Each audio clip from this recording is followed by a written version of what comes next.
Hello κόσμε, τι κάνετε, ελπίζω να είστε πάρα πολύ καλά. Στο σημερινό βίντεο είμαι πάρα πολύ χαρούμενος και ενθουσιασμένος, γιατί μετά από πολύ καιρό δοκιμάζουμε μαζί ένα ιαπωνικό κουτί το οποίο είναι γεμάτο με ιαπωνικά snacks αλλά και γλυκά. Το συγκεκριμένο έχει και έναν χυμό μέσα. Όπως σας είπα, είμαι πάρα πολύ ενθουσιασμένος διότι αυτή την εβδομάδα στο κανάλι την αφιερώνω στην Ιαπωνία. Αγαπώ την Ιαπωνία, λατρεύω τα anime, δεν ξέρω πώς ακριβώς προφέρονται. Αγαπώ Pokemon, αγαπώ την κουλτούρα τους, αγαπώ τα τραγούδια τους, τα πάντα. Η Ιαπωνία είναι μέσα στην καρδιά μου όπως και η Κορέα. Γι' αυτό λοιπόν, άμα είστε και εσείς πάρα πολύ ενθουσιασμένοι με την εβδομάδα αυτή, πατήστε ένα μεγάλο like στο βίντεο, κάντε μια εγγραφή για να μην χάνετε τα επόμενα βίντεο που θα ανεβούν, που θα έχουν σχέση με την Ιαπωνία. Και εμείς πάμε σιγά σιγά να δοκιμάσουμε τα καλούδια που έχει αυτό εδώ πέρα, το καταπληκτικό Wow Box. Για όποιον γουστάρει να το αγοράσει, θα βρίσκετε το link κάτω στην περιγραφή. Λοιπόν,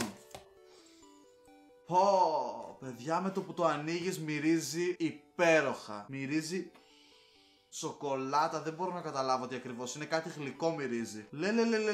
Είναι κάπως έτσι. Μ' αρέσουν πάρα πολύ αυτά τα σχηματάκια, είναι πολύ cute. Πάμε λοιπόν στο πρώτο μας snack, το οποίο είναι αυτό εδώ πέρα με τις πατάτες, οι οποίες είναι και πολύ γκουρμέ βλέπω. Είναι ράτσα το χάτο, έτσι λέει απ' έξω. Για να δούμε τι μπορεί να βρίσκεται μέσα.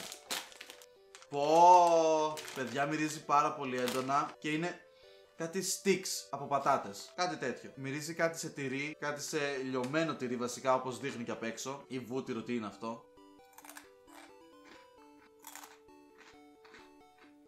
Έβγε πάρα πολύ ωραίο. Πολύ νόστιμο, θα βάλω άνετα ένα 8. Άνετα. Δεν θα βάλω παραπάνω για να μην ξεκινήσουμε έτσι με πολύ μεγάλες βαθμολογίες, να το παίξουμε λίγο σκληρή. Ελπίζω και το επόμενο κουτί που θα ανοίξω στο επόμενο βίντεο, που θα είναι πάλι ιαπωνικό όπως σας είπα, να ξεκινήσει τόσο δυναμικά. Αλλά εκείνο έχει λίγο πιο περίεργα snacks. Πάμε στο επόμενο snack, το οποίο είναι αυτό εδώ πέρα και μας υπόσχεται ότι είναι καυτερό. Και αυτό είναι ράτσα το χάτο.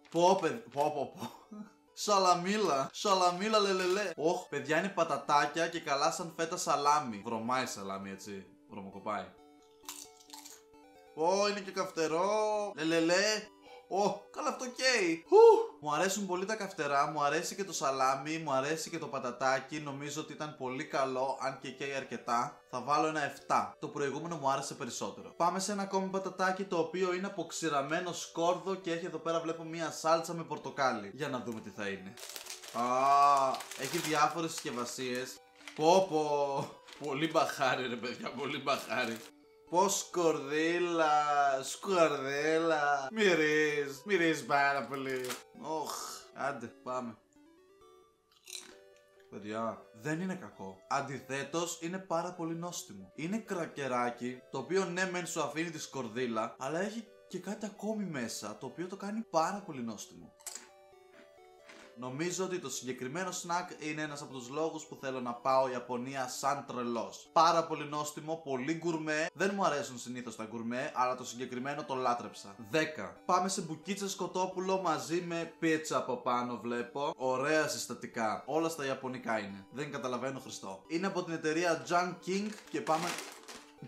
Είναι λοιπόν από την εταιρεία Junk King και πάμε να δούμε τι έχει να μας πει. Σαν σκυλοτροφή μυρίζει. Και είναι σαν σκυλοτροφή. Είναι αυτές οι μπουκίτσες. Σαν σκυλοτροφή είναι πραγματικά. Όχι.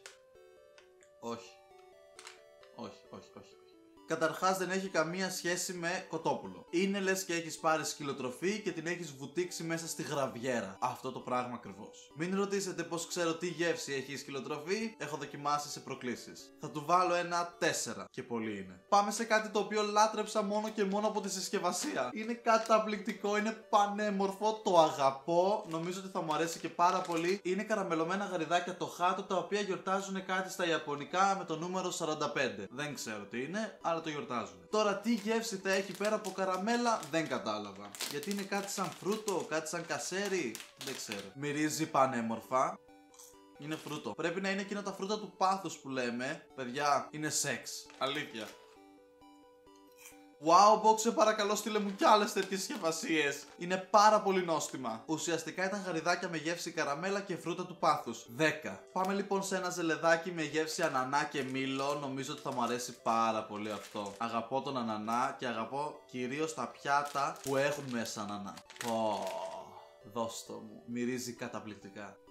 Είναι πανέμορφο. Ξέρετε τι, οι Ιάπωνες βάζουν πάρα πολύ έντονες τις γεύσεις των φρούτων. Πάρα πολύ έντονες. Και αυτό είναι ένας παράδεισος για εμένα. Ευχαριστώ πολύ. Θα γίνω γραφικός, αλλά θα βάλω ακόμη ένα δεκάρι. Επίσης σε βλέπω, δεν έχεις πατήσει like. Πάτησε το και κάνε και την εγγραφούλα σου αν δεν την έχεις κάνει. Πάμε σε κάτι φρουτένιο, το οποίο είναι αυτό εδώ πέρα το μακρινάρι, αυτό εδώ πέρα το μεγάλο μακαρόνι, το οποίο είναι με γεύση σταφύλι. Τι μπορεί να είναι, τσίχλα ή ζελεδάκι? Καραμέλα, δεν ξέρω. Το βλέπετε? Πόσο τέλειο παίζει να είναι κι αυτό. Είναι καραμέλο ζελεδάκι με γεύση σταφύλι. Αλλά η γεύση σταφύλι, αυτή η συγκεκριμένη, είναι λες και έχει έρθει από τον Θεό. Παιδιά, το wow box πραγματικά με έχει αφήσει άφωνο.